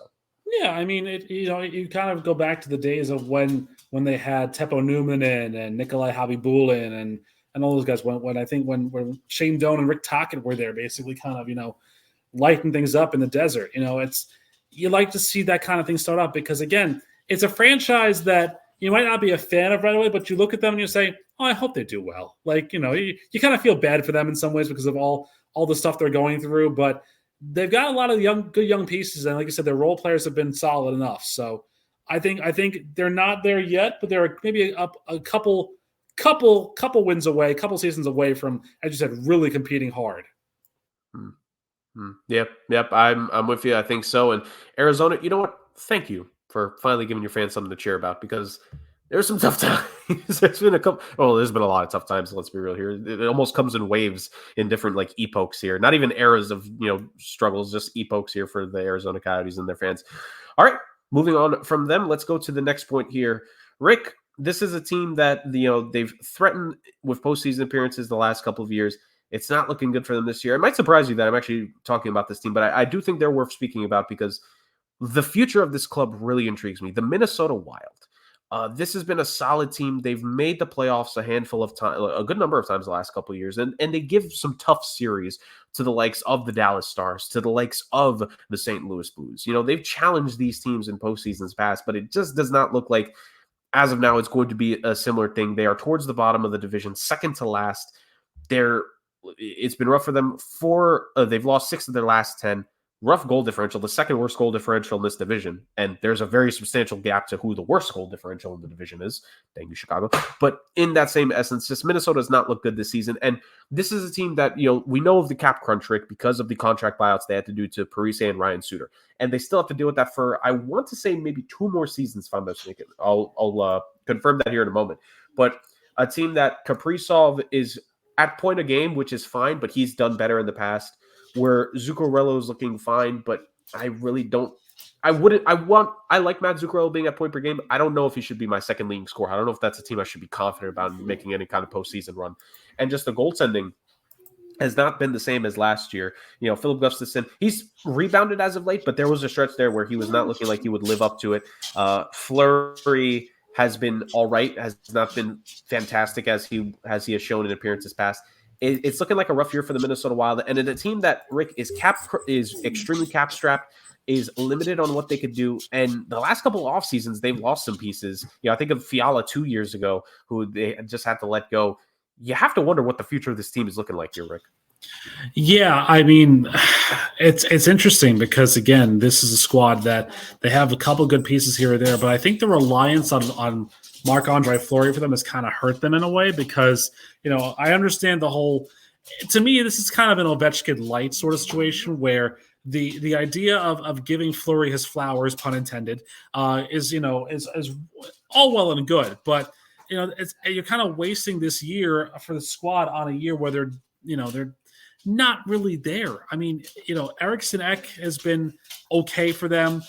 As you mentioned, Kaprizov and Zuccarello are the top two in points, but this is just a team that's kind of just been mid at best. They've been struggling here or there with games that I think they should be better. They should be a more competitive team than they are, but the games that they're losing too are rough ones. I mean, they had an 8-3 loss earlier this year against Dallas, who they just lost to against 7-2. Like they are just getting absolutely knocked back and forth when it comes to this season. And I don't know. I think for me, it's just a case where this is a squad that kind of didn't make the right moves and didn't add enough pieces to be competitive enough. Like they're going to be a spoiler. They're going to be that gnat that you want to try and bat away for your playoff spots, but they're not the Minnesota Wild that they have been in the past, and it's not a fun year in St. Paul for hockey fans up there, I think. Yeah, and I feel it's worth mentioning them here because you look at a team that we know Billy Guerin has not had an easy run of things because of the cap situation that he invested in, that he had to make the hard decisions on. And it's actually just one more season after this one for this team. Next year will be the last year where they have the significant heavy cap ramifications of those Parise and Suter deals. But you need to wonder, is Kaprizov going to be patient enough to wait one final year? Because this team actually traded Kalen Addison, earlier on, very early into this 2023-2024 campaign, actually. They just sent him away to San Jose. They picked up Zach Bogosian in just a one-off trade for Tampa Bay, probably because Tampa Bay had to, trade someone and get rid of him. I really think here, Rick, that when you look at this team and you just look at the state of the club, especially the blue line, it's not an impressive blue line. It's tough to see where the point production is coming when it comes to it. I think that the Minnesota Wild are a team that just wouldn't surprise me. And you look at some of the injuries they have. Jared Spurgeon, their captain, has been a bit dinged up. Phil Gustafsson, who I mentioned earlier, also dinged up. Kirill Kaprizov has dealt with injuries. Jonas Brodin, who was put on the long-term IR earlier. I think this is a throwaway season for the Minnesota Wild, the team that typically contends. And I think this is a team, I wonder here, Rick, real quick, quick yes or no before we move on to your next point. Do you see them selling off a couple pieces from this team come the trade deadline? Yes, but I can't tell you who it's going to be because I'm not 100% certain, but I think they will be sellers at the deadline. Yeah, I'm with you. And I'm definitely not going to ask you because I think time will tell there, but certainly there's got to be a piece or two that gets moved from this team. And, it'll be interesting to see how Billy Guerin goes about trying to improve this roster for the 2024-2025 season. Maybe they're tanking for a top pick this year now at this point. Probably the best thing that they could try to do, although there are other teams ahead of them in that tankathon. So that's my second point with the Central Division. Rick, what is your next point you want us to touch upon when talking about the Central?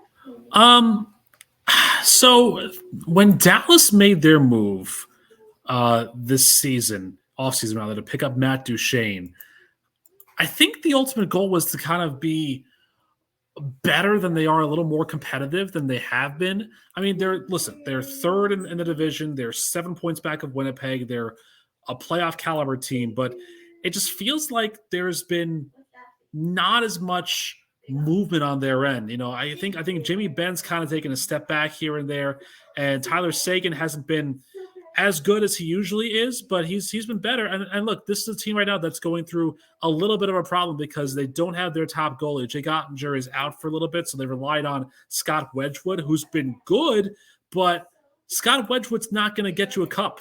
He's just not. Jake Ottinger's the guy that's going to get you. So when they get him back, they'll be a little more competitive. I think right now, if you're Dallas, you got to hope that you can kind of navigate through the rest of the schedule because, the cupcakes that you had, for the most part, once you get past the next 2 games, it's a pretty large swath of tough games coming up for the squad, and the second half is not going to be kind to them at all. So you got to hope that Ottinger comes back because, again, Wedgwood, while he's been good in spurts, he's not the guy. He's not going to be that full guy to lead you there. And, again, Duchesne hasn't been as steady of a guy as you would expected when he came in with all that hype and all that energy from Nashville.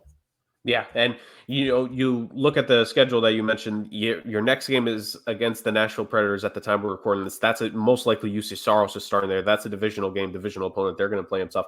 The game after that is a bye game, basically, when it comes to the Blackhawks. But you get the Kings. You get the Kings, who have been road warriors this season, Rick. They've been phenomenal on the road. Then you get the Flyers after that, who are a tough team. John Tortorella doing what he does. Then you get that Flyers game actually starts their East Coast trip here, Rick, where it's in Philly, in New Jersey, a young, talented Devils team, in New York. And maybe for all we know, if things are accelerated, that Devils game is 8 days from now. Maybe if they're lucky, if the Devils are lucky, I'm saying maybe Jack Hughes comes back for that game. It might be a little bit early. Maybe I don't think they will bring him back, but there is that potential that he could be ready for that game. Then you get the Islanders the night after that, the Red Wings in Detroit, and then you finally come back home to end the month for 2 games. It's not an easy stretch of games, like you said here. And I think with Ottinger, it is ultimately the injury that is the issue of him, because actually I would have almost wondered if Jake Ottinger had been healthy at this point, Rick, would they be trying to sit him a little bit more just so they could rest him? Because I think what really killed him in the postseason last year was the fact that he played too much in the regular season. We were kind of seeing some of the fatigue hit him at the end, kind of like what we did. Like we saw this happen to Vasilevsky before Tampa finally broke through to start winning a couple of their cups. I think it became a little bit too much for them, for those goalies. And if this was a rest thing, I think it'd be fine. But obviously it's not that. It's more of a injury concern when it comes to that. So I do ultimately think that once they get him back in the fold, it might take a couple games, but it'll be there. But I will say this Dallas Stars team, which typically, I think you were alluding to this, a defensive first team, they have completely changed that for their team. The new face of the franchise, and Jason Robertson is a point-per-game player. Rupe Hintz has been phenomenal. Again, very underrated player. Selke caliber player is Rupe Hintz for sure. The veteran Joe Pavelski. Rick, how does he do it? This man just, again, another guy who's defining father time here with his performance. 36 points, which is tied with Matt Duchene as well. And Miro Heiskanen, forever underrated to me at this point. Maybe, can a guy be underrated if you keep mentioning he's underrated? But Miro Heiskanen to me is a very talented player who, he doesn't have the point totals to put him in the Norris Trophy conversation, but he does for his team what is necessary to be, top tier as they are. And I think this Dallas team is just, chugging along, waiting to get their guy back, seeing how some of these younger guys, they have a couple pieces that they're hoping, Wyatt Johnson and Thomas Harley. They're waiting to see if these guys can really take that next step within the season. And if they do, we're going to just continue talking about a dangerous Dallas Stars team. Let me tell you something. We're recording this on January the 12th. I looked at their February schedule, and it is a nightmare if they don't have Ottinger back with this win. They probably will, but this is also the schedule that will make or break them, because when you get past the first few games, which include a game against Toronto and then Carolina and Nashville, listen to their opponents from February 17th through the end of the month. Just listen to this.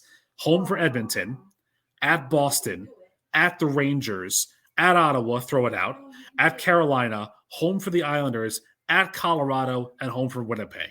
You want to talk about a gauntlet schedule that this Dallas team has to face in the month of February? Gary Bettman was not kind to the Dallas Stars, let me tell you that much. This is a rough schedule for this team. And if they can somehow make it out of this one alive, they're going to be a dangerous team.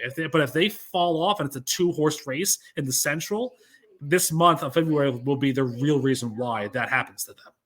It could ultimately be the decider on, like you're saying, if they are able to go higher in the Central Division and maybe compete for the number 1 seed, which I believe the two of us had them as a true competitor for the top seed in this division going into this campaign, where they could still compete for that top seed, maybe the 2nd seed, or are they going to remain steady at 3? Is there a chance they somehow fall out of that? Are they a wild card team? I don't know necessarily that. I think they're still good enough. I think they'll win enough to where they avoid that. But if they're quote unquote comfortably the 3rd team there, That's a guaranteed first-round series between the Winnipeg Jets and the Colorado Avalanche, and that is just rough if you're the Dallas Stars having to deal with either of those two teams. That's a conference final caliber matchup that you could potentially be dealing with in back-to-back rounds to make it to the conference finals if you're Dallas, depending on things. Because, thanks for the playoff tree, Bettman. Totally working. But yeah, that's what I think it is. So no, that's a very excellent point you bring up there, Rick. And I think Dallas, a lot is going to be said about this team over the next month and a half or so. And we could be seeing if the Stars, again, I think similar to the Rangers, Rick, a team that just has it all there. I think they're almost primed to finally break through. But it's just that final step that they need to overcome for that. So great points, I think, all around. I think we've wrapped up the Central pretty nice here, Rick. What do you think? Shall we move on to the final one? So sad for Connor Bedard, but yes, let's move on. Yes, sad for me. I'm crying tears as I'm doing this episode. I've been able to do this the entire time. All right, let's go to the Pacific Division here, Rick, and so very much for us to talk about. I'm going to start off with, and this point isn't necessarily surprising. I don't want to tap this team as a disappointment because I did expect a step back for them. And I'll start towards the middle of the division. Maybe we could work our way up because let's be real here. San Jose, Anaheim, all due respect, Rick, and Calgary, not much to talk about. The Seattle Kraken, playoff team last year, shock first-round victory over the Colorado Avalanche in 7 games. Gritty 7-game series, both in that Colorado series. And then the Dallas Stars, pushing Dallas to the brink of things. And now, 5th in this division, 45 points, very much well within the wild card race. They are actually tied. If you go back to the Central is there, they were well within the thick of it. They're tied with Edmonton. They're tied with Nashville for the top 2 wild card spots. And I know Calgary's technically close, but let's be real here. It's Calgary. They're going to screw it up. Seattle has taken a step back this year. Last year they were able to really carry things for themselves. It was the offense. This team was not a good defensive team. Philip Grubauer has disappointed ever since he's gotten to Seattle. The big contract they signed from him, stealing him away in free agency from Colorado. And last year between him and Martin Jones, who's now a Toronto Maple Leaf, just not great goaltending, but they somehow did just enough, and this team would find a way to score goal after goal after goal. I believe, Rick, if I'm not mistaken, they had the wild stat last year where I believe they won their extremely long road trip. It was, 9-game road trip that they were able to win, and they were the first team in NHL history to win a road trip, completely sweep it of that length. This was a team that was able to win games last year and could almost score with the best of them.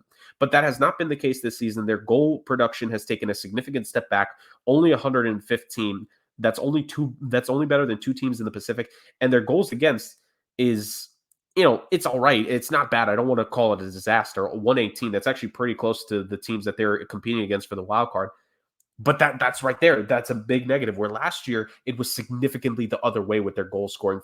So, Rick, what do you make of Seattle? I don't want to say a fluke, but let's say, do you think they can recapture the offense that they had last season? Or was it perhaps just one time where they can't overcome this bad goaltending 2 years in a row?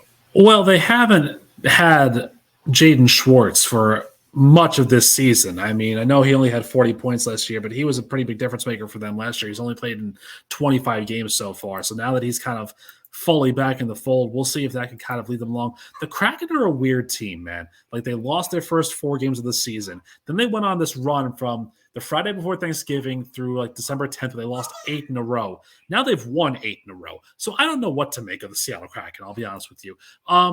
They haven't lost in the new year, so there's that.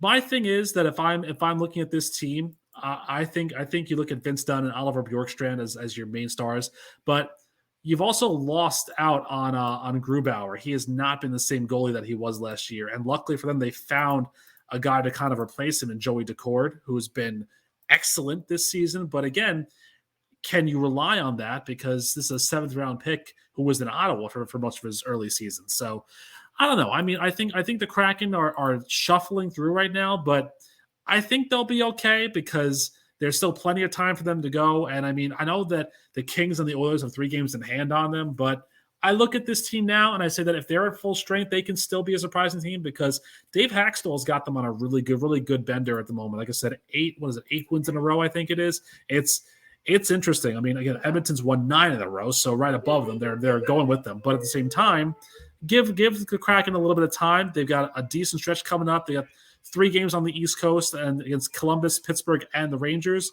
before Edmonton. I think they'll be rounding in the form pretty shortly. Right, and maybe they are doing so right now. And I do want to give credence to Joey Decord. Like you said, they picked him in the expansion draft from in taking him from Ottawa, and waited a while. He a lot of time in the minors his first 2 seasons with Seattle, kind of marinating. A lot of people, wanted to see, is Joey Daccord, what can Joey Daccord do for the Seattle Kraken? And the answer is kind of fix the goaltending, like you said. And, the numbers I mentioned earlier between the goals for and the goals against for this team being super close, that was significantly wider margin before this winning streak, like you said. And it's been the defense that's really carried this winning streak for them that you mentioned, Rick. Only one goal allowed against the Kings, only one goal allowed against the Philadelphia Flyers. These are teams that have found some pretty good offense here. Shut out the Vegas Golden Knights in the Winter Classic, their fellow recent expansion team rival. And then a 5-2 win over the Buffalo Sabres. This Seattle team, I will say, a lot of what I said about them was early in the season, because you mentioned Thanksgiving there, Rick, and I think this point will come up with a team that we're going to talk about here very soon. Being below the bar at American Thanksgiving is one of the killers in NHL history. It is statistically proven that if you are below the bar at both American Thanksgiving and Christmas, you almost are taking yourself out of the playoff picture as a whole. But Seattle is trying to defy that logic, and they're trying to definitively fight their way, and this was the time to do it. I think if they had waited a little bit more to get this streak, I think the season would be done for them. I think they've hit a perfect stride to stay in the convo, and I'm with you. I think they still are able to find a way to make the postseason this year because, again, I want Seattle to be exciting, man. I want those fans to continue to have a reason to go there, and a hockey team that can go on runs like this is exactly what they need in the Pacific Northwest. No, absolutely, and I mean, I think this is it's really revitalized that town because, again, once they lost the Sonics, they were kind of looking at the Mariners and the Seahawks, and they were missing a third key, and the Kraken have been that third key for them.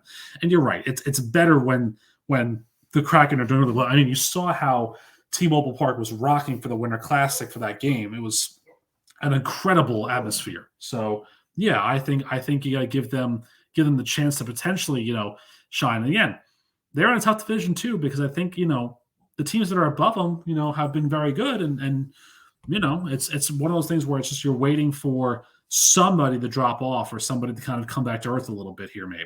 Yep, and I think that's a perfect transition because I'm sure you're going to hit on at least one of these teams in your point, Rick. What do you have to say when it comes to the Pacific?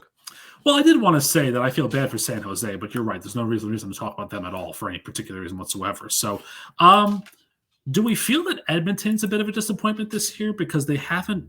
They're again 9 games in a row they've won so far in this. And the streak they're on right now. But it feels like maybe they've taken a step back here or there. And Connor McDavid is still the star, but his goal scoring total hasn't really been as high as it's been in recent years. And Leon Draisaitl's kind of been neutralized a little bit. So they're a team that's kind of, I think, finding their rhythm now, which is dangerous because they could be a very good team come playoff time. And Stuart Skinner's been having an excellent season for them, minding the net. But again, I don't know. To me, Edmonton's kind of one of those things where it's a question of whether or not they're fully there yet. I mean, I feel like they're taking a few steps here or there towards it, but right now, what are they? 14 points back of Vancouver and 8 of Vegas. It's when you have a generational talent like McDavid, who is a guy who we're talking about yearly as a Hart Trophy yearly finalist. It's interesting to see how a team like that has just not been the highest of highs so far, how they're not at 65 points or even 60 at this point, how they're stuck at 45 with one overtime loss, if you will. It's been an interesting, kind of disappointing, but an interesting year in Edmonton, to say the least. Yeah, I think, Rick, a lot of that stems to the first month and a half of the season where, the goaltending was just next level bad. Like, it was up there with the Sabres and the Senators and the Blackhawks, really, for just how bad the goaltending was. Jack Campbell, who then eventually went down to the minors, and, we'll see if we ever see him in the NHL again at this point. Just not good. And Stuart Skinner, at the start of the season, wasn't that much better than Campbell. Let's be fully honest here. He's rebounded since then, and he's performed a lot better. His goals against is in a more, not goals against, the save percentage is a more comfortable place than it was at the start of the season. But, the goaltending was really what cost this team because, like you said, 15 regulation losses in terms of the teams that are in the top 5 in the division is the highest amongst those teams. And they also have the least amount of overtime losses, so with just the 1. So that's a lot left on the table in regards to how the Oilers were performing to start this this season. But like you said, the 9-game winning streak, which has pulled them back. You mentioned the 3 games in hand against Seattle, 4 games in hand, even compared to Vegas and Vancouver. And I don't think more so with Vancouver, but I think potentially with Vegas, those 4 games in hand are going to be pivotal in the deciding of how much higher can Edmonton climb the standings. And look, there were questions. I always believed they were going to rebound at some point. I just didn't know when. I don't think Jay Woodcroft was necessarily the problem. I think he was just the easy scapegoat that management decided to use. I still think, because especially early on in the firing of him, the goaltending didn't really get that much better. It was just they were finally scoring in because McDavid and Draisaitl were finally back in tune, and they have been ever since. Like you mentioned, McDavid now top 10 in NHL goal in points totals again, and Leon Draisaitl has also found himself a good bit second on the team comfortably. But it's just, for whatever reason, it was the goaltending, yes, but I think even in moments this offense was just like the offense would show up in games you kind of didn't expect them, and in the games where they were supposed to just beat down their opponents heavily, like they should be winning 5-1, they weren't. They were scraping by with a goal or two, and it's really just a tale of 2 different types of inconsistency with this team, where they had to will their way some nights, and if they just couldn't do it, everything would fall apart. And I think that they have put themselves in a position where they are very comfortable. And again, I mentioned the Thanksgiving stat earlier when it came to the NHL standings, and like I said, there was a lot of credence to it, because if we go back to that, Rick, since the 2005-6 seasons, 76.7% of teams that find themselves in a playoff spot in America on American Thanksgiving make the playoffs. And as of American Thanksgiving, back in November, the Oilers were definitively out of the playoffs, but they forced themselves back in. So it's not a surprise that Connor McDavid is one of the reasons why this long-time trend is being debunked. And he's certainly going to be a reason why they could continue to climb. It's all about, when does this hot streak kind of start to cool down? And then when you're Edmonton, when you're not finally riding a wave of streaks, who are you as a hockey team? And what can you do consistently? I think that's going to be the big thing. But I think we could definitively say this team's going to make the postseason. And we mentioned, of course, that they have, as I said, the games in hand. Well, they have 3 games remaining against the Kings and 2 against the Golden Knights. So those 5 games are pretty pivotal for their playoff chances, as well as 2 against the Avalanche and 1 against the Jets. So I mean, obviously they've got a lot of good hockey to play remaining. Yeah, massive to say the least. Rick, we mentioned the playoff picture. You mentioned a team that Edmonton's going to have to see but you mentioned good hockey. We can't go good hockey here, because 2-4-4 in their last 10, and they've lost 7 in a row. A lot of streaky teams we're talking about here, Rick, when it comes to the Pacific. The Los Angeles Kings, at one point threatening towards the top of this division, have sputtered their way down of things. A couple overtime and shootout losses marry this losing streak for them, but being shut out by the Toronto Maple Leafs. A rough loss to the Washington Capitals, the team that's not necessarily at the top of the standings. And this losing streak began with tough losses in back-to-back games to the Vegas Golden Knights and the Edmonton Oilers. Rick, again, playoff team, yes. Very good team, yes. Best goals against in the Western Conference, and maybe even the league if we expand it that far. Not even 100 goals allowed on the season yet, but something has happened to this team offensively. And for a Kings team that we talked about being pretty deep at the start of the season, my take on this team is that while they're going to make the playoffs, I still think there's a roster mover to this team move, because this team, as constructed with how streaky they're being, I don't know if this team is going to succeed to what a lot of people thought of them and make a run at the Western Conference Final. Not with this kind of inconsistency. No, I mean, at the time of while we're doing this, they've lost 7 games in a row. But the thing is that about those 7 games, they're a bit deceiving, because 4 of them have come in either overtime or shootout, and 6 have been by 1 goal. So they're in these games, but they're just not finishing the deal. They're not sealing it. I'm not sure if it's because their offense just isn't really fully there. I mean, I'm not sure what the deal is. I don't know why you rely on Anze Kopitar. Oh, look, there he is. But I don't know why you rely on him so much when you've got other really good young pieces that are there. I mean, I know we talked about Pierre-Luc Dubois a little bit towards the beginning when we did our last podcast, but he's kind of been, kind of mired in the muck a little bit there, if you will. So you're right. This is a tough sledding team time for the Kings. And it's difficult because there really isn't 1 or 2 answers. Like, even if Cam Talbot has a good game, they don't perform very well on offense. Even if the offense performs well, Cam Talbot has a bad game. Like the Capitals game is a prime example. This is a team that, they scored 3 goals against them, the Kings did. And yet, the Capitals get that winner in the final minute on a Karlsson goal. So they were going overtime until that goal was scored. So they're just not converting the chances that they need to really be a steady presence. And that's going to hurt them if they can't figure it out. If they can't get out of the rut that they're in, then this team's going to plummet. And I mean, Edmonton and Seattle are right there. And you know what? Calgary's not that far behind them either. They're 5 points back. The Kings are in danger of kind of plummeting down the standings here. And, you know, the way they've been playing and the fact that they're not defending home turf very well, it kind of shows you, like you said, they're road warriors, 13-3-3 on the road, but 7-7-5 at home. That's not good. That's not good for a team that was a dynasty just a decade ago. They're not the same team they were. They're not the same team they were. And it's disappointing, I think. Absolutely. And I think, like I said, it's something, because again, with a lot of these teams, this is not necessarily a talent issue, but this is them needing to find a way to figure everything out with this squad. And whether it's line combinations, whether it's needing to start getting some guys going here, playing guys maybe higher in the lineup, there needs to be a change in Los Angeles because, you know, again, yes, it's midseason. The Kings could definitely turn this around and win 7 in a row. Let's be real. They have the talent to do so. But as things are trending right now, they can't just rely, like you said, on the goaltending because there's spoiler, there's going to be more games where Cam Talbot struggles a little bit. Mm-hmm. Just a fact. And you're not going to be able to hide that forever. You're not going to be able to play the perfect defense forever. So there definitely is going to be a move. We're talking about, you know, we were alluding to some buyers and sellers that maybe the next NHL pod we do here, maybe a little bit after the trade deadline. This is a team that we should expect to make some kind of significant addition to the squad in some way, shape, or form. So that being said for me, Rick, your final point here as we talk about the Pacific Division. Well, how do you talk about this division and not talk about the team that is arguably the most surprising team of the season in a good way? And that would be Vancouver. This is a squad that somehow is just hitting on all the right notes and just doing really, really good work. Again, I think if you looked at this record and saw how good they were, you would go to their stats and expect to see Henrik and Daniel Sedin leading the point totals and Roberto Luongo in net, but it's not. It's Thatcher Demko who's adding another great storybook year to his already fun career. And the renaissance that is JT Miller has just been super fun to watch. I mean, this is a guy who, you know, I think was kind of, I don't want to say he was mired with the Rangers, but, you know, once he went to Tampa, he was also lost there too, but goes to Vancouver and he just decides to just come all the way to fruition here. And again, leading this team.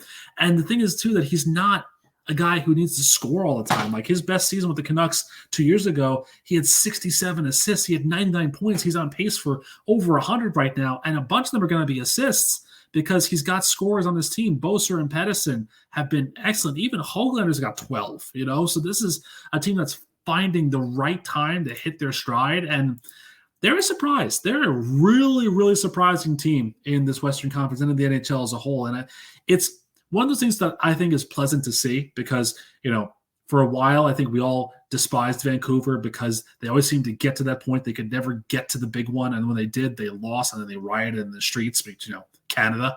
But I think when you look at Vancouver now, this is a fun young team to watch and a fun team with a lot of role players who are getting into starring spots.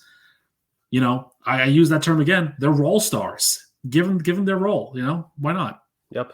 And the biggest change of this team compared to the last couple of years has been the coaching. And it took because Rick, you mentioned being there but not going over the edge. Let's even talk about not necessarily with the cup. When this team made that run in the bubble, right? And they go to game 7 in the second round, and it was Vegas who they challenged.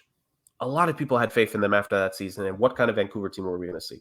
And they struggled, and they end up firing their guy. I think Travis Green was the head coach of that bubble run, who then they fired. And then they bring in Bruce Boudreau, Barbecue Bruce. And let's be real, even if it was ultimately the right decision to let him go, they still did it in a scumbag way. Everyone knew he was fired for like 3 weeks before they did it. So I'm not going to forgive Vancouver management for that. But you finally get to bring in Rick Tocchet, and it took time. This team's firing on all cylinders, man. And like you said, I think when it comes to a player perspective, commitment, I think, is the biggest thing for this team. The biggest defensive negatives on this squad last year were Quinn Hughes and JT Miller, especially JT Miller. He was abhorrently not trying on defense. For a guy who, in his time with the Rangers in Tampa, was known to play on the penalty kill, a reliable, you know, guy out there, just did not care, was yelling at the backup goalies. JT Miller before this season, in the last 2-3 years, was not like a happy camper in any way, shape, or form. It was not good, and he was visibly showing that. and not being a locker room leader. But he's cleaned it up. And he's focused on, like you said, he doesn't need to score goals. He could just set his guys up, and he's doing that. He's just getting points. He's being, great defensively again and being part of the penalty kill. Elias Pettersson is being the superstar we believe he can be. Quinn Hughes is significantly improved himself defensively to what he was in the past.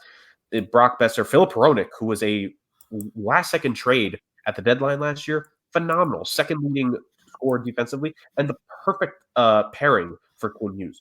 Phenomenal, like you said, Rick. And Thatcher Demko. Man, oh man, goaltender extraordinaire. He has been on top of it this season. Vezina Trophy candidate. Vancouver has a lot going for them. They're at the top of this division for a reason, and I want to see them in Vegas go at it in the second round. That's going to be a highly entertaining series, to say the very least.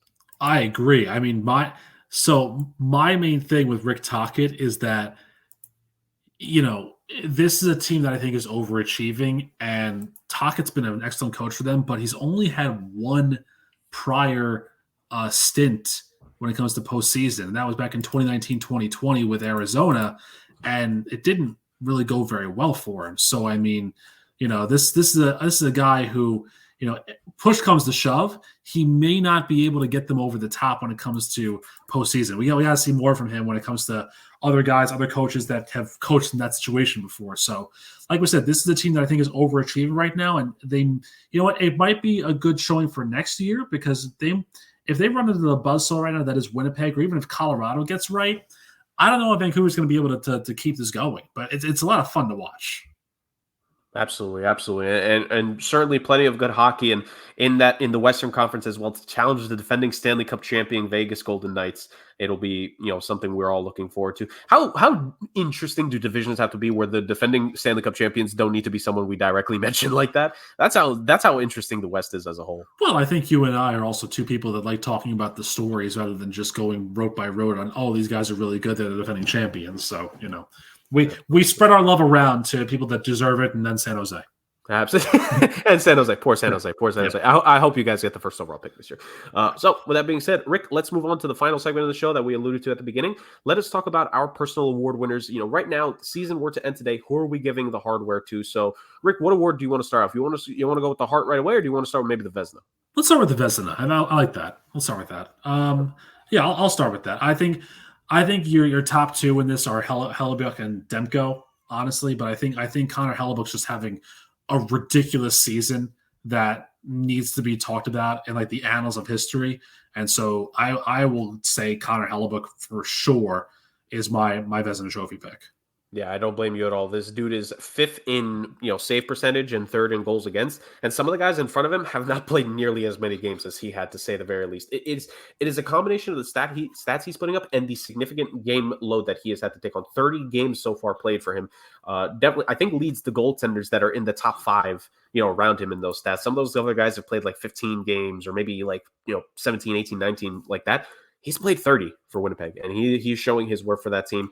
I will say I do want to give the credence to Thatcher Demko. I think he's very much going to continue to challenge Hellebuyck as the season goes along. And maybe if it continues, maybe Sergei Bobrovsky sneaks his way as the finalist. But man, right now, Connor Hellebuyck is going to win the Vezina once again. Oh yeah, and the funny thing is that if you think about it, this is a guy who, if he continues his trajectory, he'll get to 300 wins next year, which is just wild. And that is a massive, you talk about like achievements to build for your eventual Hall of Fame resume. That's a big one right there. Oh, yeah. To the very least. So, yeah. Connor Hellebuyck for sure. All right, Rick, let's move on to the Norris Trophy. I'll go first on this one as we go with it. Look, this guy, he was in like the top 10 for a very long portion of the season. It's starting to fall off just slightly. He's just outside of it with 11. But I mentioned how much he's improved. He's on the team with a lot of points right now, looking great in the Pacific. Quinn Hughes. This is a guy who was maligned, Rick, for the fact he was only a quote-unquote one-way player, only an offensive defenseman. He's improved his defense this year. Filip Hronek, yes, he's played a huge role, but Quinn Hughes is not looking like a giraffe on ice. When he's out there, he's looking like he can contribute, stick lift a little bit, back checks to help out. Quinn Hughes, he's not like, I'm not saying he's an elite defenseman. Don't get this twisted, but he is not the, just cone in his zone that he was last year or even the year before that for Vancouver. I got to give Quinn Hughes the Norris right now. The points pace has slowed down a little bit, which I think was a big reason why earlier on in the year he had a lot of votes for it. But I still think he'll be able to get that back up there, and I think he should very much well be in the conversation for the Norris this year. Yeah, I like Hughes winning this award as well. I know he and Cale Makar came in at the same time, and Makar's won pretty much everything else. So it'd be nice for Quinn Hughes to win something. But I want to give a little shout out to a guy you mentioned earlier. We're talking about the Islanders. Noah Dobson's had a great season, man. He really has. And the Islanders' defense has been really injured and really badly depleted, but he's been a star. And I think if it wasn't for Hughes and Makar, he would probably be your front runner. But yeah, you cannot in good conscience get this award to anybody but Quinn Hughes currently. I know the point total's kind of slowed down a little bit, but right now he's just been playing really, really well for them. Absolutely, to say the very least. All right. Shall we go to our separate awards, or do you want to go to the heart here? Let's go to the separate awards, I think. Yes, so I will throw it to you first. You will be covering who you think will win the Jack Adams. So this is an interesting one because I think you want to say that it's going to be a guy who's going to be leading their team in a very big way. So you want to say that's going to be a guy like Rick Bowness from Winnipeg, who's got the best record so far. We talked about Rick Tocchet a little bit, and I think he's a good guy to talk about too. But I want to throw an odd vote my way for John Tortorella.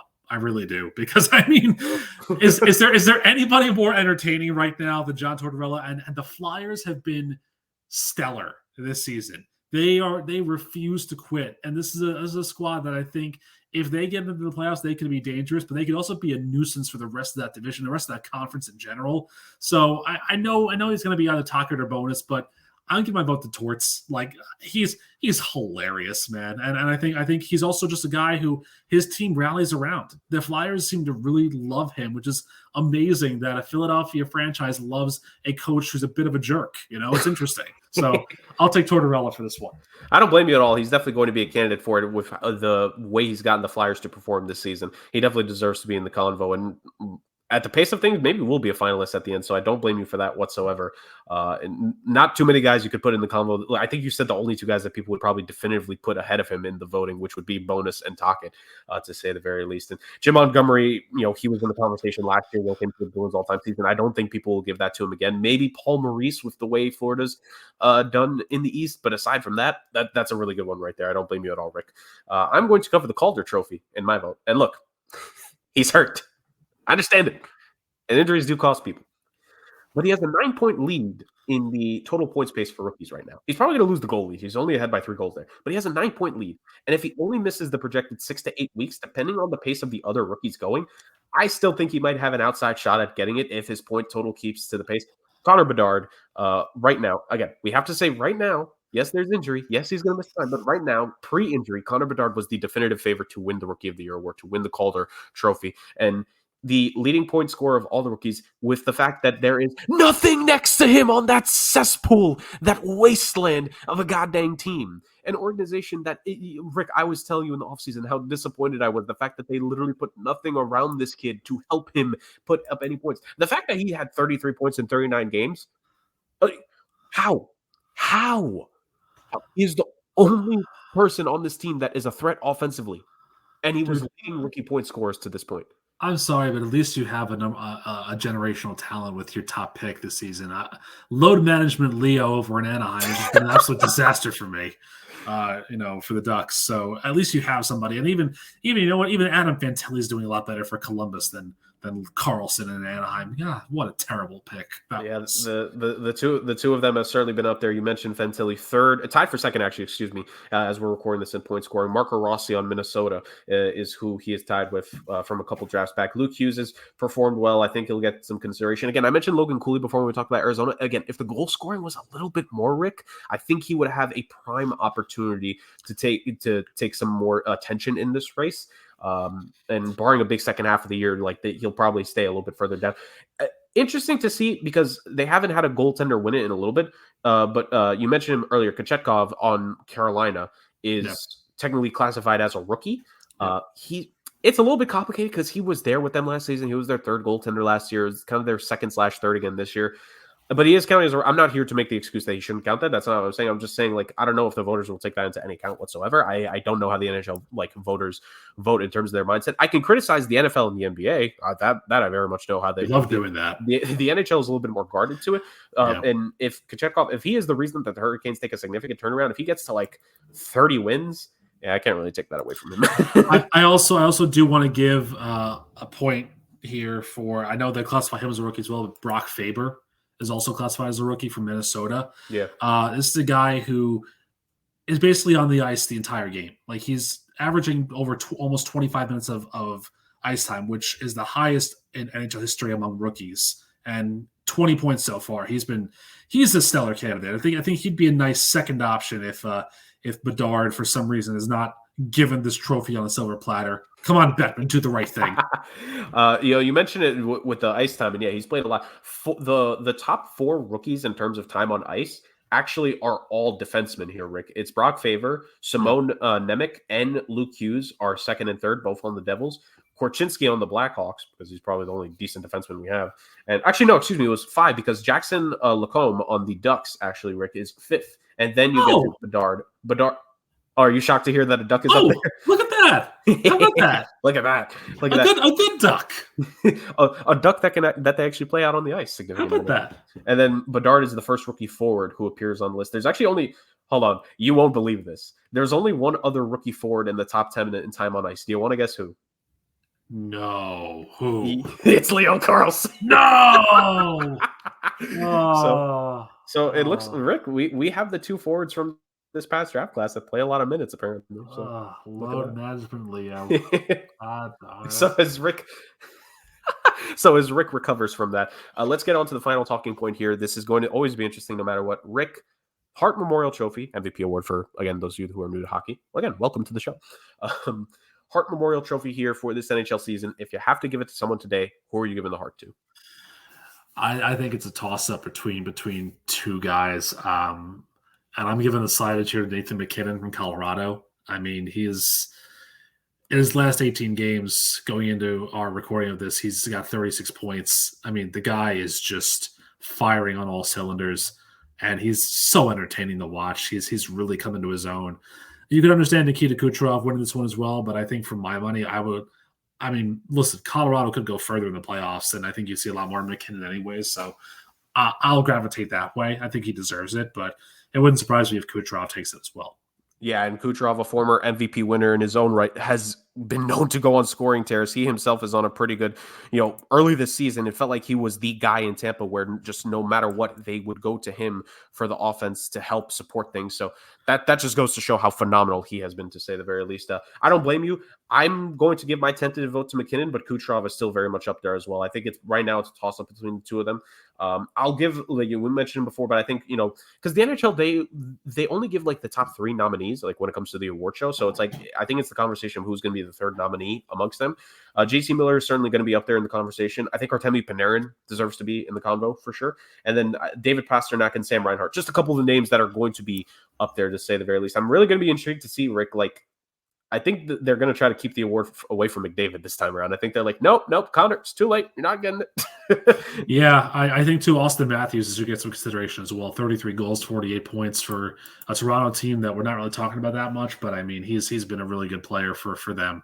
So he should get some consideration. But I think you're right. I think the NHL wants to give this award to somebody other than Connor McDavid. But I mean, listen, if McDavid just goes on a tear in the next 40 games, It's going to be hard to ignore him. If he puts up 80 points in the last 40 games, I probably give him everything. Make him the Prime Minister of Canada for all I care. Which people might be thinking like, no, that's impossible. No, he literally did that last season, people. He nearly averaged 2 points a game last year. He can do it. He can, and he probably will. You really might. Oh my God. But with that being said, ladies and gentlemen, what a marathon of an episode this was to come back here on the Somewhat Sports Podcast YouTube channel. We know it's been a little bit, guys. It was rough to end the year and then the beginning of this year. Just so many factors got in the way of us being able to record, but we're finally back. We're finally able to do so. And I could not ask for a better first episode back in the talk hockey. And of course, I always love talking any sports with you, Rick. I always appreciate you being able to come on and do this episode, man. I appreciate it. So let the people know where they can find you. Oh, geez, where can you find me? I don't know, some street corner maybe. No, I'm just kidding. At Podfather Judas on Twitter and the Sports Agents of Chaos podcast for every Saturday or whenever we record it on YouTube and on Twitter. And if you happen to see me somewhere else, I'll just you won't know it's me. It's fine.